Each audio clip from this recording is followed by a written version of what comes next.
إن الحمد لله نحمده تعالى ونستعينه ونستغفره ونعوذ بالله من شرور أنفسنا وسيئات أعمالنا.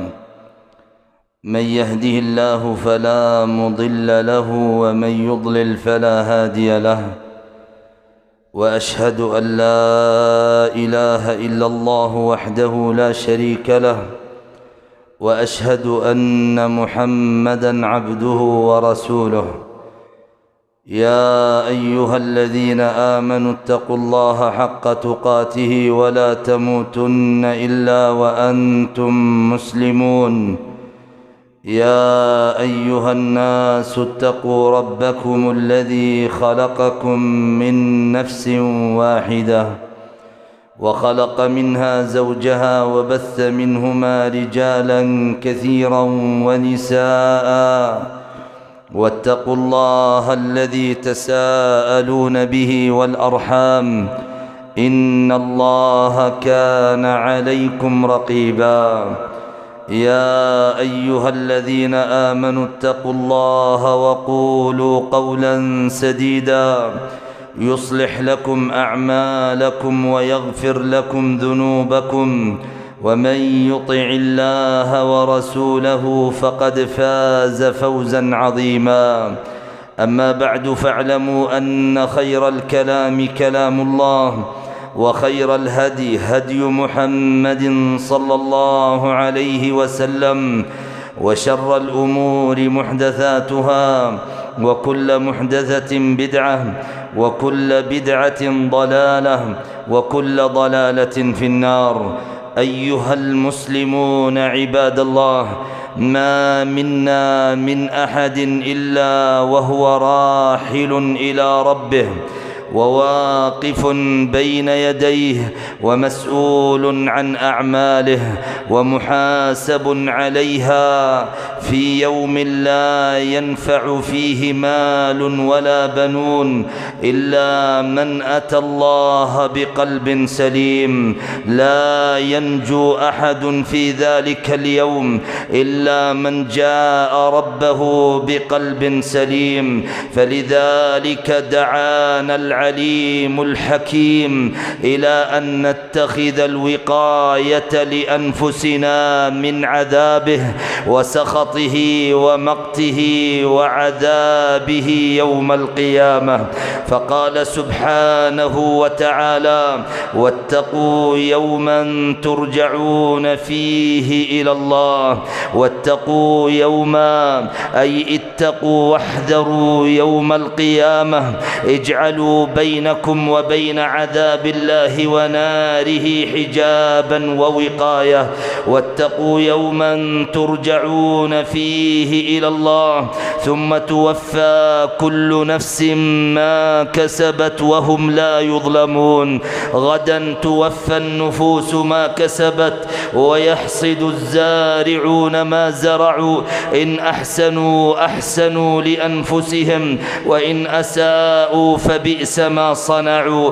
أيها المسلمون عباد الله، والناس في يوم القيامة ويوم الحسرة والندامة، الناس في أرض المحشر في ذلك اليوم العظيم، يوم القارعة، يوم الزلزلة والغاشية، يوم الطامة والصاخة.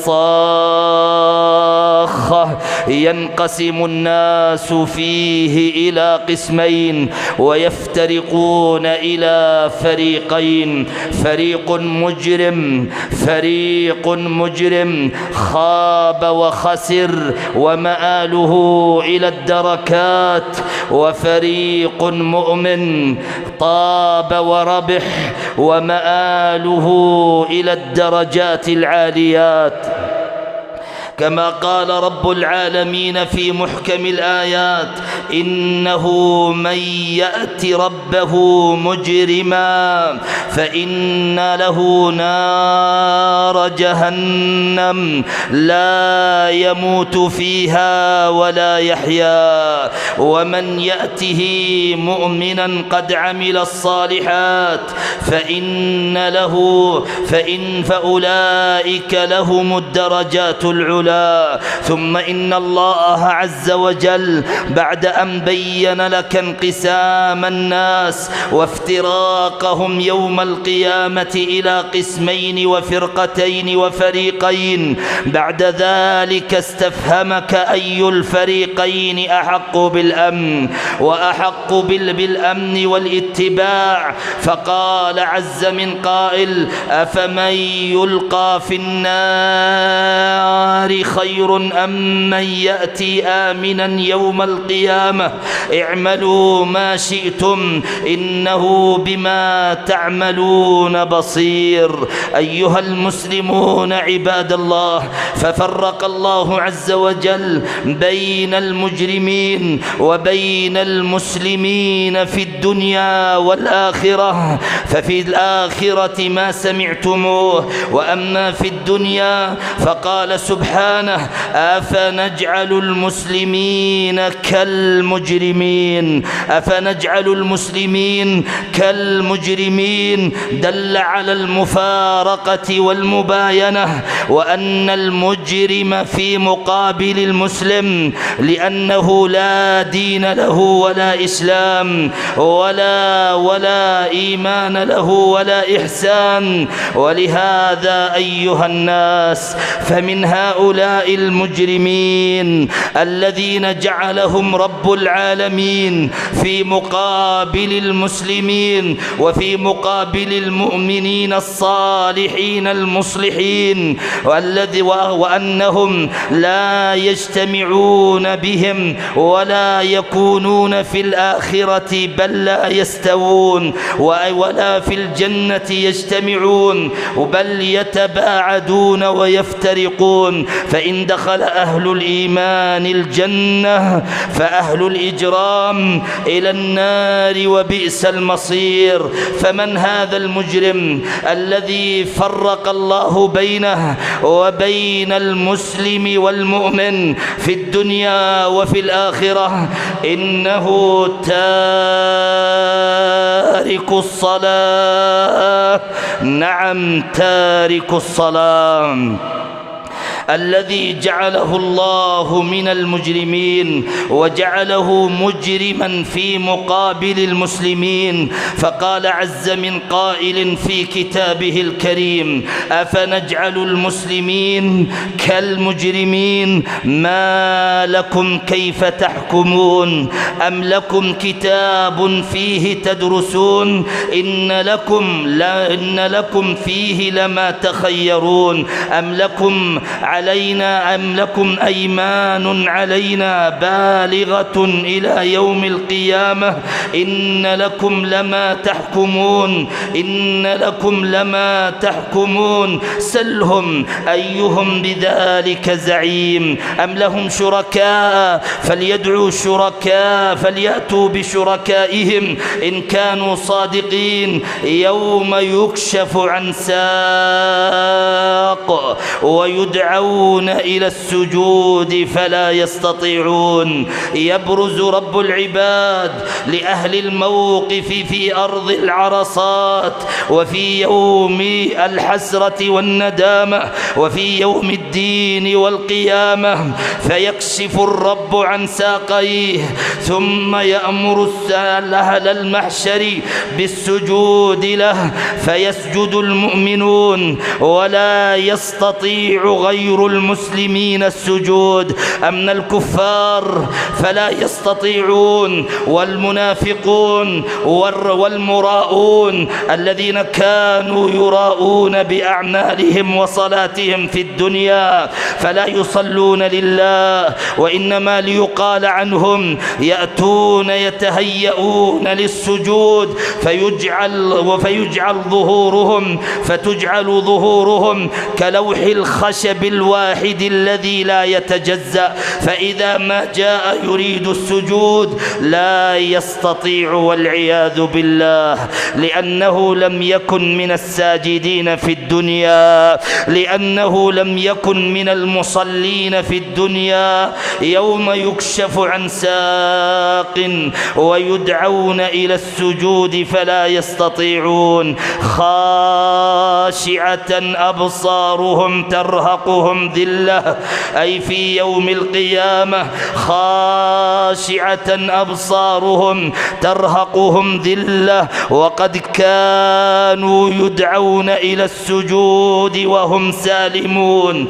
كان هؤلاء المجرمون يدعون في الدنيا إلى السجود وإلى الصلاة في بيوت الله فيستكبرون، ينادون على المآذن في اليوم 5 مرات: حي على الصلاة،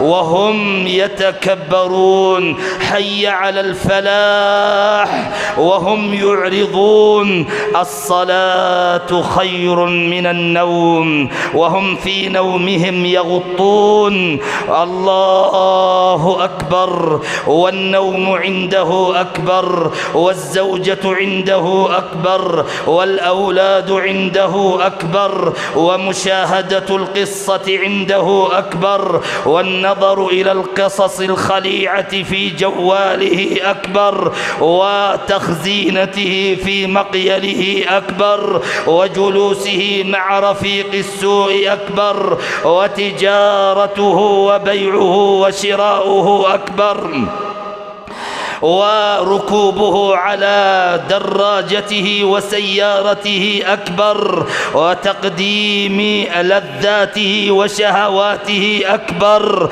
الله أكبر، فلا يستجيبون. أيها المسلمون عباد الله، تارك الصلاة يدعى في اليوم 5 مرات، فتراه لا يجيب ولا لربه يسمع ويؤوب ولا إليه يتوب.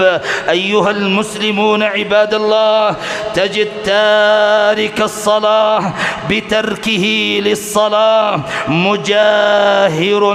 مجاهر بمعصية الله، فبتركهم للصلاة يجاهرون.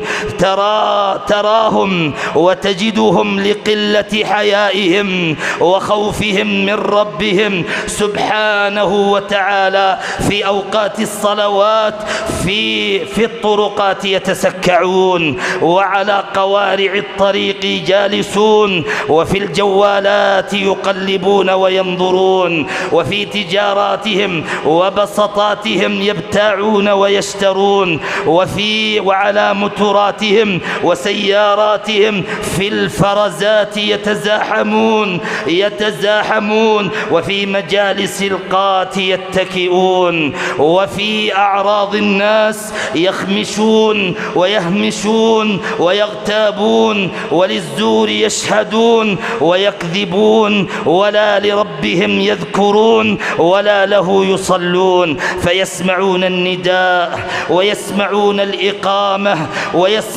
الإقامة للصلاة، ويسمعون قول الإمام: استووا ولا تختلفوا فتختلف قلوبكم، ويسمعونه وهو يقول: سدوا الفرج بين أقدامكم فإن الشيطان يتخلل بين الأقدام. سدوا الفرج، من سد فرجة بنى الله له بيتا في الجنة ورفعه بها درجة. ويسمعونه وهو يقول: الله أكبر، سمع الله لمن حمده، السلام عليكم ورحمة الله. وذاك الشقي المجرم تارك الصلاة لا يتحرك له ساكنا، ليس في قلبه إيمان يحرك قلبه ويهيجه للشوق إلى الصلاة. فقل لي يا تارك الصلاة، ماذا بقي في قلبك من الدين والإسلام وأنت تدعى إلى الصلاة فتتركها ولا تؤديها لله؟ يا تارك الصلاة، احذر أن تأخذك العزة بالإثم فتدافع عن نفسك وعن أمثالك من المجرمين قطاع الصلاة. بل أنت يا تارك الصلاة، نعم أنت من قد حكمت على نفسك بنفسك، ما أنا إلا ناقل عنك فيما أخبر الله أنك حكمت على نفسك بنفسك، وأنك ما دخلت النار وصرت من أهلها وكنت مجرما إلا يوم أن تركت هذه الصلاة. كل نفس بما كسبت رهينة، إلا كل نفس بما كسبت رهينة إلا أصحاب اليمين في جنات يتساءلون. عن من؟ عنك يا تارك الصلاة، عن المجرمين، عنك أنت يا تارك الصلاة. يتساءلون عن المجرمين ما سلككم في سقر؟ يا أيها المجرمون ما سلككم في سقر؟ قالوا لم نك من المصلين، كنا نتهاون بالصلاة ونتلاعب بها وننافق بها ونتركها بالكلية والعياذ بالله. ما سلككم في سقر؟ قالوا لم نك من المصلين. أول ذنب يذكرونه ترك الصلاة.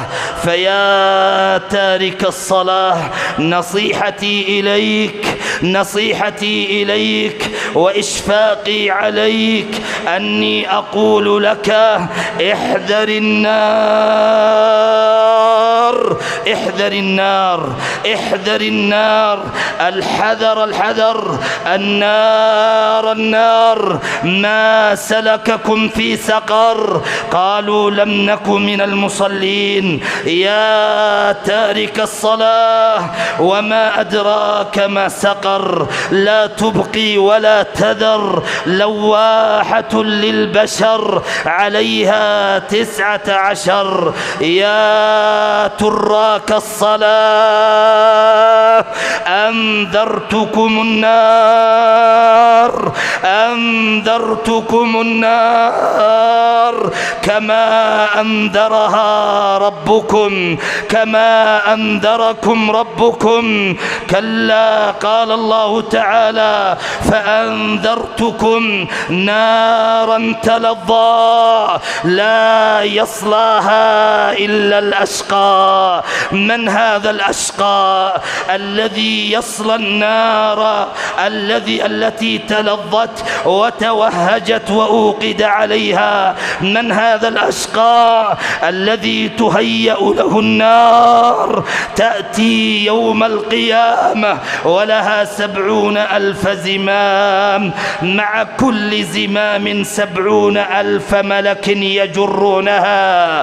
فمن الأشقى الذي سيصلى هذه النار التي هي 70 جزءا من نار جهنم؟ وما نار الدنيا إلا جزء من 70 جزءا منها، إنها ضُعفت عليها ب69 ضعفا، وإن كانت لكافية لتعذيب المجرمين.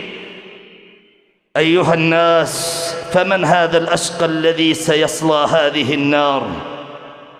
قال الله: الذي كذب وتولى، كذب بأخبار الله وبأوامره ونواهيه وبمواعظه وقوارعه وتحذيره له في كتابه. الذي كذب وتولى. ومن هذا المتولي الشقي الذي سيصلى هذه النار المتوقدة المتوهجة أيها الناس؟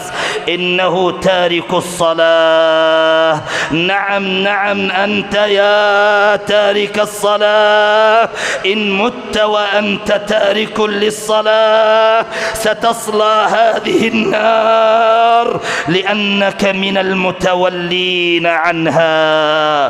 فقد بين الله في كتابه وفي موضع آخر كما في سورة القيامة أن هذا المتولي الذي سيصلى النار أنه تارك الصلاة. فقال سبحانه وتعالى: كلا إذا بلغت التراقي وقيل من راق وظن أنه الفراق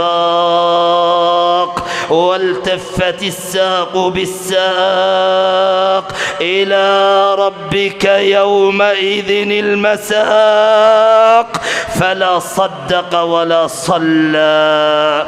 ولما لم يصدق ماذا كان؟ كان مكذبا، كان مكذبا فلا صدق ولا صلى. ولما لم يكن من المصلين ماذا كان؟ كان من المتولين. اسمع إلى ربك ماذا يقول لك يا من أمرك بتدبر كلامه وكتابه الكريم. فلا صدق ولا صلى ولكن كذب وتولى. فإذا لم يكن من المصدقين كذب، وإذا لم يكن من المصلين وتولى. فهذا هو المتولي الذي سيصلى نارا كبرى، نارا تلظى. أنت يا تارك الصلاة فأنذرتكم نارا تلظى لا يصلاها إلا الأشقى. من هو الأشقى؟ الذي كذب بمواعظ ربه وترغيبه وترهيبه وأوامره ونواهيه وقوارعه وزواجره. قال الذي كذب وتولى أي ولم يكن من المصلين. وانظر يا أيها المسلم لتعلم يقينا خطر تارك الصلاة وما هو فيه من الخطر والجرم العظيم. كيف قال الله لا يصلاها ولم يقل الله لم يدخلها إلا الذي كذب وتولى، وإنما قال لا يصلاها لأن هناك فرق بين الدخول إلى النار وبين الصلي فيها. فرق. أما من دخل النار فإنه يحتمل في حقه أن يخرج منها إلى الجنة برحمة الله. أما من صلاها فلن يخرج منها وهو فيها من الخالدين. مثلا المصلون الذين هم من عصاة الموحدين إذا ماتوا وهم مرتكبون لشيء من الكبائر وكانوا تحت مشيئة الرب وشاء الله أن يعذبهم ويهذبهم في النار، فإن النار لا تصلاهم ولا تأكل جميع أجسادهم، بل هناك مواضع السجود، مواضع السجود لا تأكلها النار، لا تأكلها النار. ولهذا لما ذكر الله تارك الصلاة قال لا يصلاها، لأن من يصلى النار فإن جسده تأكله النار كله ولا يبقى فيه موضع إلا بلغه العذاب، لأنه ليس له مواضع سجود في الحياة الدنيا. كان من المتهاونين، من المضيعين، من التاركين لها بالكلية والعياذ بالله رب العالمين. فلذلك كان جزاؤه أن يصلى، وهذا فيه معنى التخليد وعدم الخروج، وهذا الحكم لا يكون إلا في حق الكافر، مما يدل على أن تارك الصلاة كافر بالله سبحانه وتعالى، لأن النار تأخذ جميع جسده، وإذا أخذت النار جميع الجسد فلا خروج له منها، لأنه ليس له سجود ومواضع سجود ينقذ بها من النار إن كان من العصاة الموحدين، لكنه لم يكن مصليا فلا دين له، فحينها يخلد في النار. فقال سبحانه: فأنذرتكم نارا تلظى لا يصلاها إلا الأشقى، لا يصلاها إلا الأشقى الذي كذب وتولى، الذي كذب بأخبار الله وتولى عن الصلاة. فأنت يا تارك الصلاة من ستدعوك النار يوم القيامة وهي مشتاقة إلى التهامك فيها.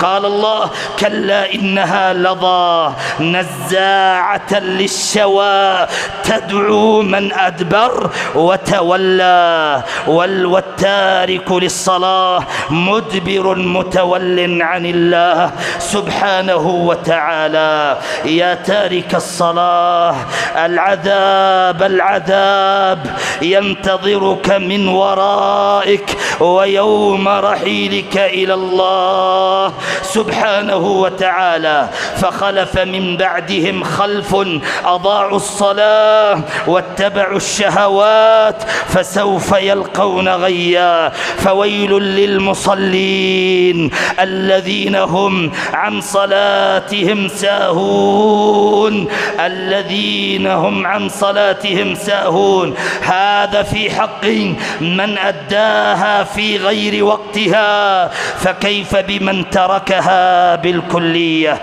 فكيف بمن تركها بالكلية؟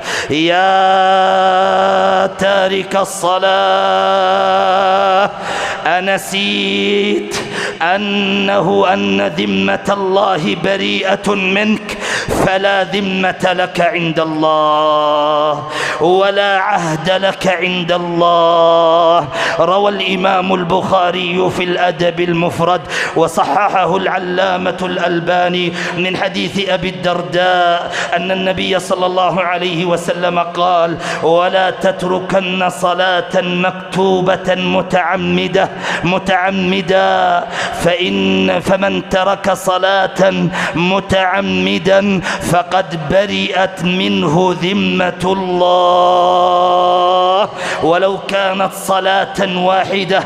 قال عليه الصلاة والسلام في مسند أحمد عن معاذ: ولا تتركن صلاة واحدة فإن من ترك صلاة واحدة برئت منه ذمة الله، لا ذمة لك عند الله ولا عهد لك عند الله يا قاطع الصلاة، لأنك نقضت العهد الذي بينك وبين الله. يا تارك الصلاة، أنسيت أنه لا حظ في الإسلام لمن ترك الصلاة؟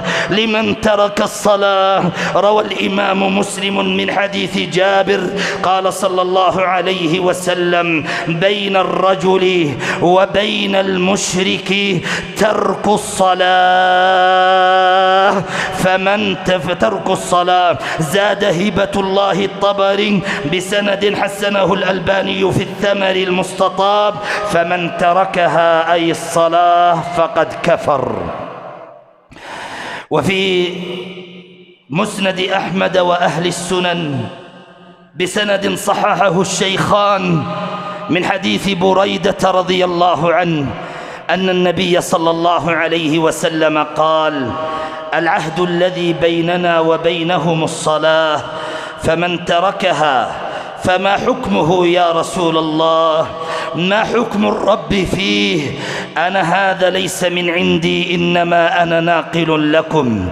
قال: العهد الذي بيننا وبينهم الصلاة، فمن تركها فقد كفر. قال عمر رضي الله عنه: لا حظ في الإسلام لمن ترك الصلاة. من ترك الصلاة فلا دين له ولا إسلام. انحطم العمود، انهدم معه الإسلام. في الترمذي عن معاذ قال صلى الله عليه وسلم: رأس الأمر الإسلام، السطح هو الإسلام وعموده الصلاة. الصلاة هي عمود هذا السطح، سطح الإسلام. قال: هي سطح الإسلام. فإذا انهدمت الأعمدة أيبقى سطح قائم أم ينهدم؟ بل ينهدم سطح الإسلام عنك. فانتبه يا تارك الصلاة أن تموت على هذه المعصية النكراء الشنعاء العظيمة التي تتفطر لها السماوات وتنهد لأجلها الجبال وتتصدع لها لأجلها الأرض. نعم يا تارك الصلاة، بل هي آخر ما تمتلكه من دينك.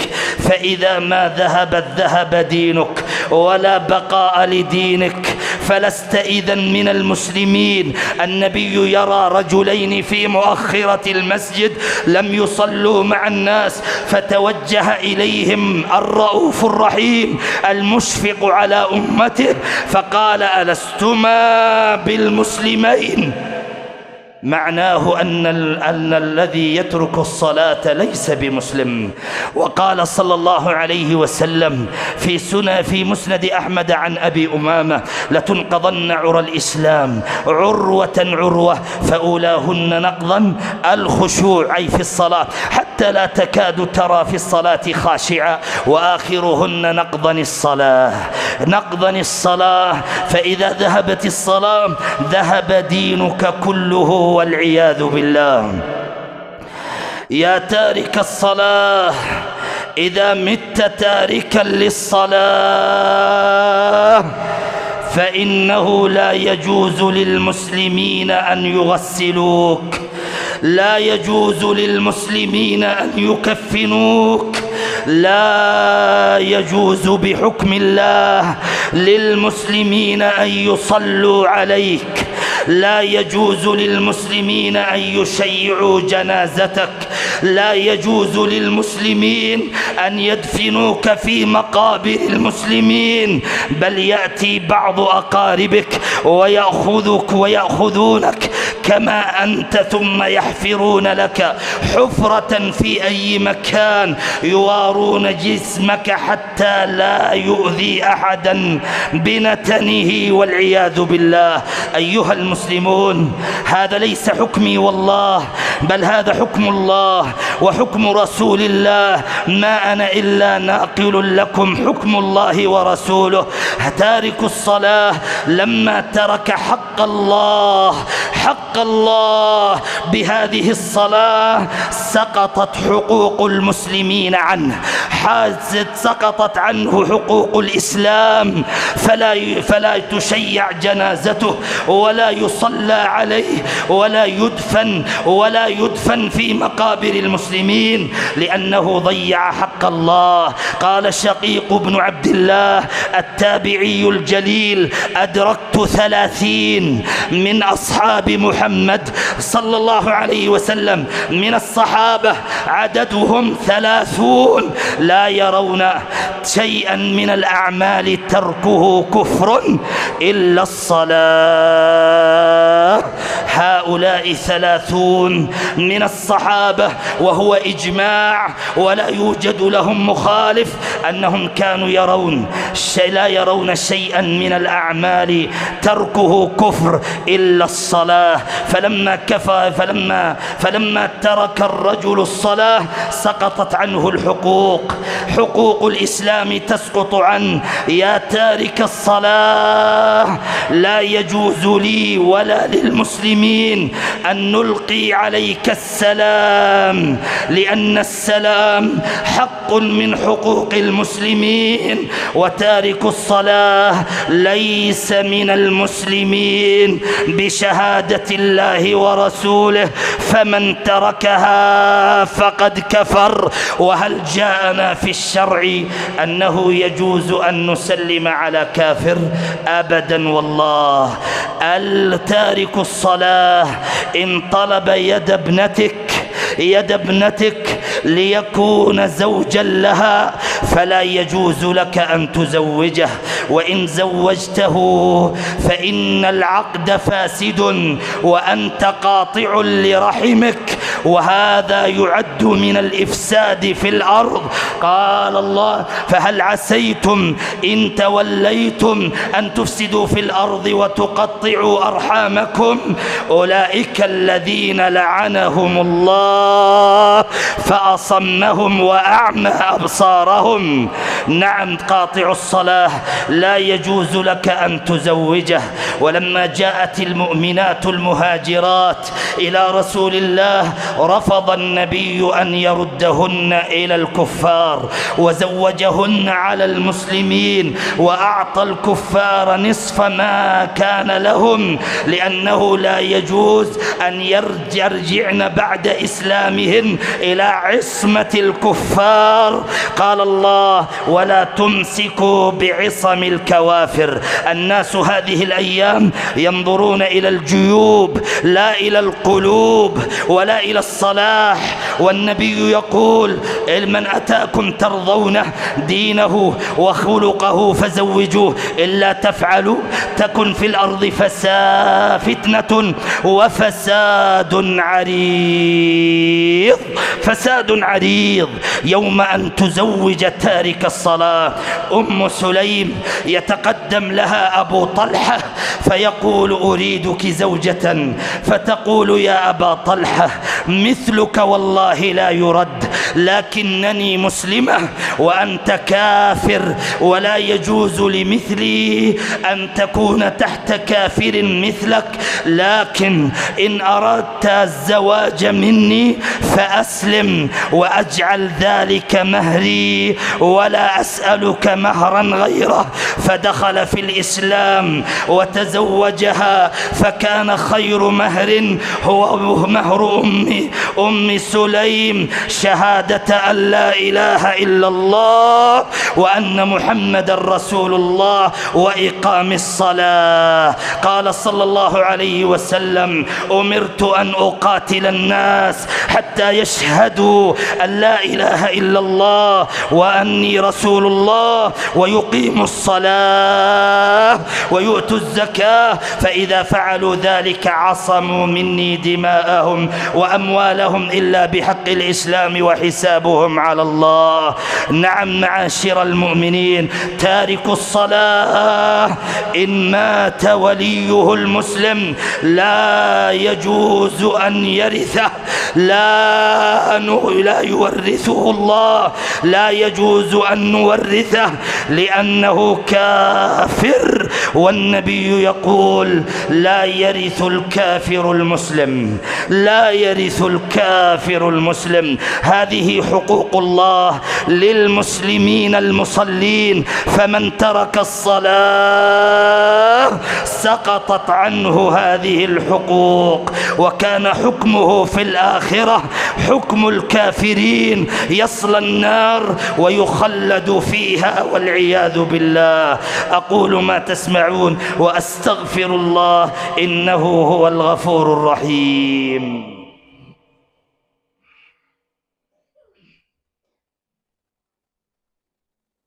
الحمد لله رب العالمين، ولا عدوان إلا على الظالمين، وأشهد أن لا إله إلا الله وحده لا شريك له، وأشهد أن محمدًا عبده ورسوله. أما بعد، معاشر المؤمنين، يا تارك الصلاة، أنسيت الموت؟